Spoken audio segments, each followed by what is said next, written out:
The fundamental teachings of all spiritual masters and religious scriptures guide us toward the realization of our higher self or oneness with God. These teachings also say that such an attainment can only be achieved if we have compassion and loving kindness towards all of God's creations. Having mercy for our animal co-inhabitants means abstention from meat eating.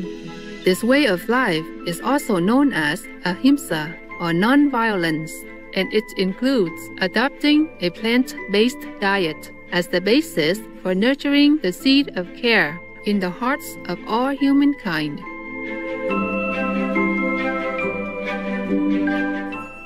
During the world premiere of The Real Love, the musical in California, USA, Supreme Master THANH HỹI shared deep insights into the detrimental impact of meat eating to the consciousness and spiritual level of humans. You see, eating animal flesh, meaning we are decreasing our love in our being from our structure, holy structure. We are born from God. We were holy.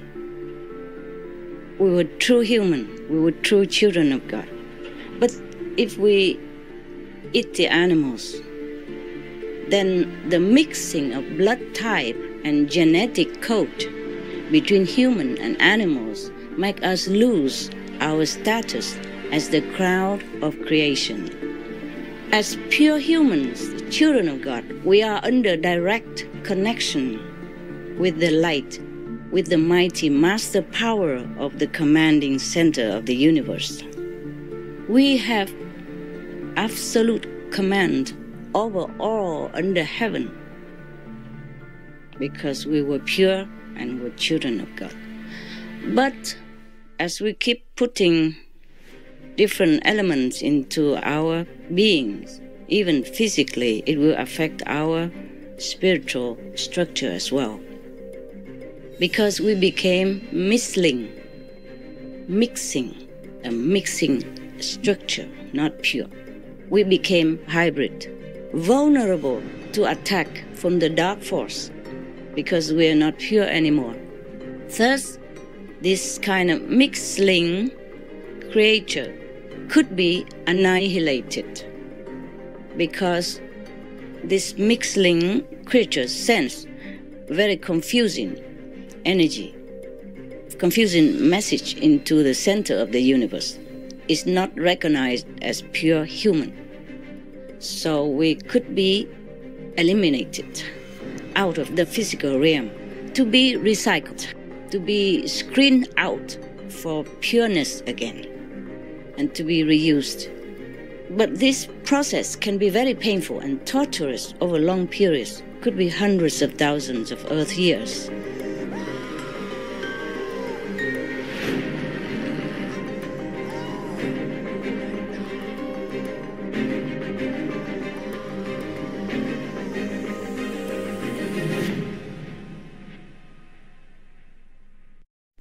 In this wise reminder to reclaim our original noble purity through a diet that is animal-free, the words of Supreme Master THANH HỹI also resonate with spiritual teachings throughout the ages.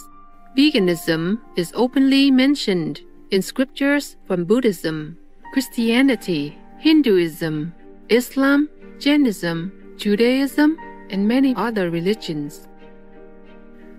Thankfully, a growing number of people today are adopting the loving-kindness, vegan way of living as they gain a deeper spiritual understanding about the cruelty and karmic implication of eating animals.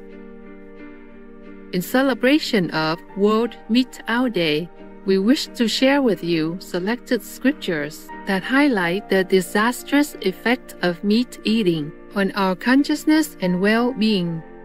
It is thus easy to imagine the paradise we all can share once we turn to only plant-based fare.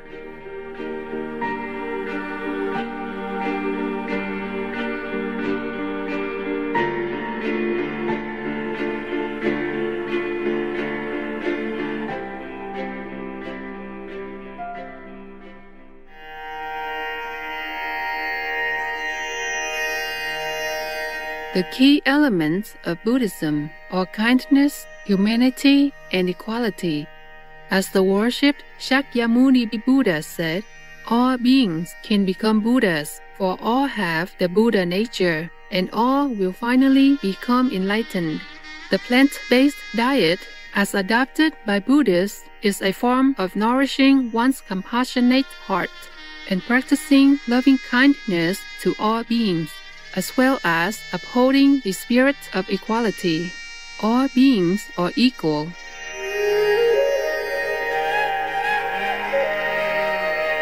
Lord Buddha also said, life is dear to all beings. They have the right to live the same as we do.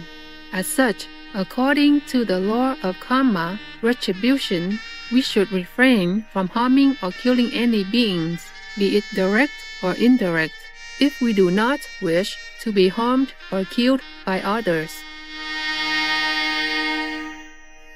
As mentioned in the Mahasimhanada Sutra, or the Sutra of the Great Lion's Roar, keeping the Bodhisattva's precepts include not partaking in food that is prepared with animal flesh. This prohibition on meat is known as Tapasa Shilabrata and is considered a practical rule for getting rid of the evil of wrath.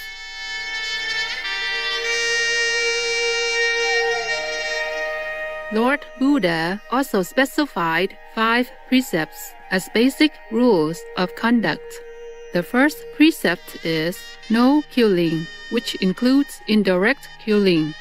This would be if you consume the flesh of an animal that you did not slaughter yourself but someone else did. So, no killing means to abstain from eating meat. In the Mahayana Mahaparinirvana Sutra, venerated Mahakasyapa said to Lord Buddha that he viewed a great virtue in not eating meat. Lord Buddha replied, Well said, well said. You now come to know my mind well.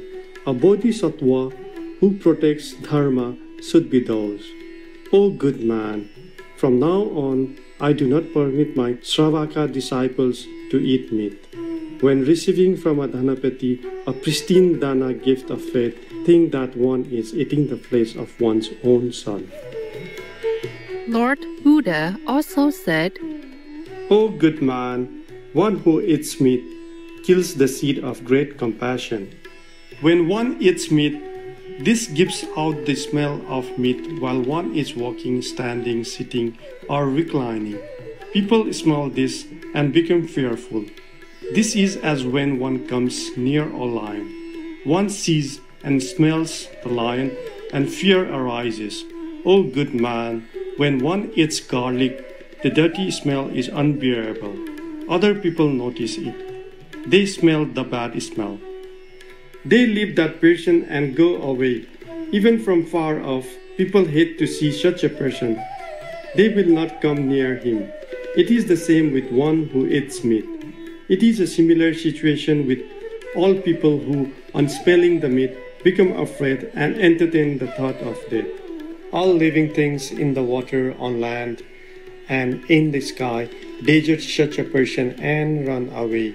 They say that this person is their enemy.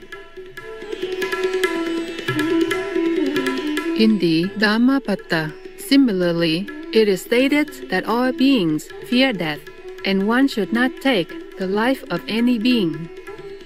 All tremble at violence, all fear death. Putting oneself in the place of another, one should not kill, nor cause another to kill. The Dhammapada also explains that killing any living being is an obstacle to spiritual development. One is not called noble who harms living beings. One who does not harm living beings is called noble.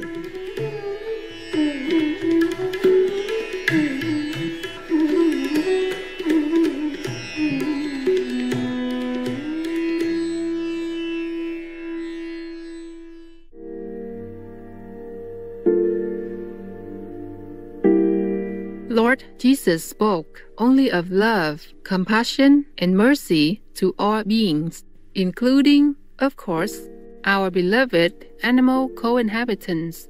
Christian scriptures, in fact, advocate the plant-based diet, as in Genesis 1:29, when God said, "Behold, I have given you every herb-bearing tree, in which the fruit of the tree yielding seed, it unto you shall be for meat."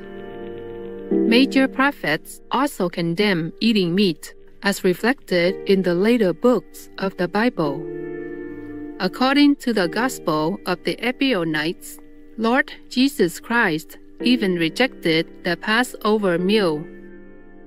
"Where wilt thou that we prepare for thee to eat the Passover?"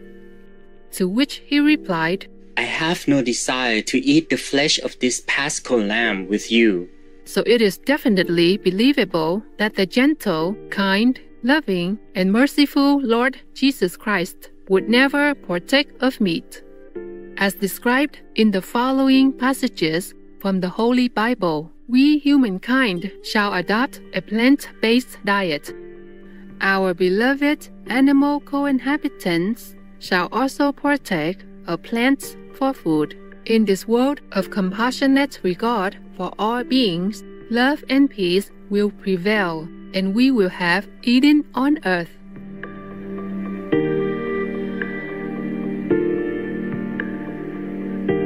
And God said, "Behold, I have given you every plant yielding seed that is on the face of all the earth, and every tree with seed in its fruit. You shall have them for food.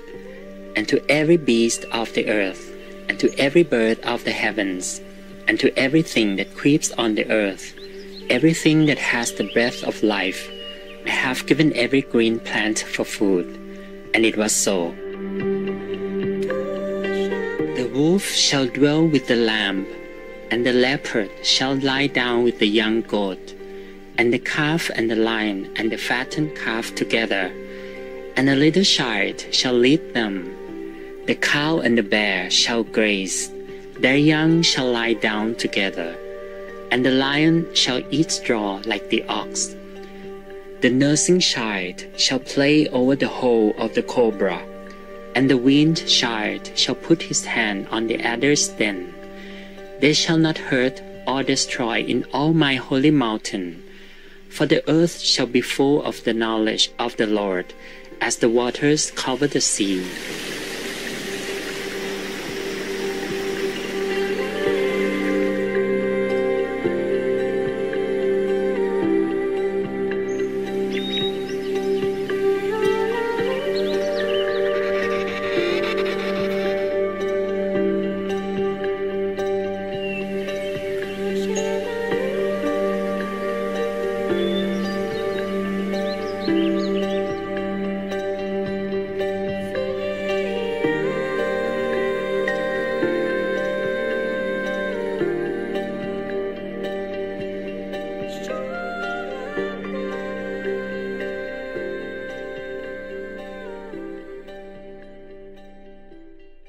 Our great appreciation, intuitive viewers, for joining us on today's Words of Wisdom.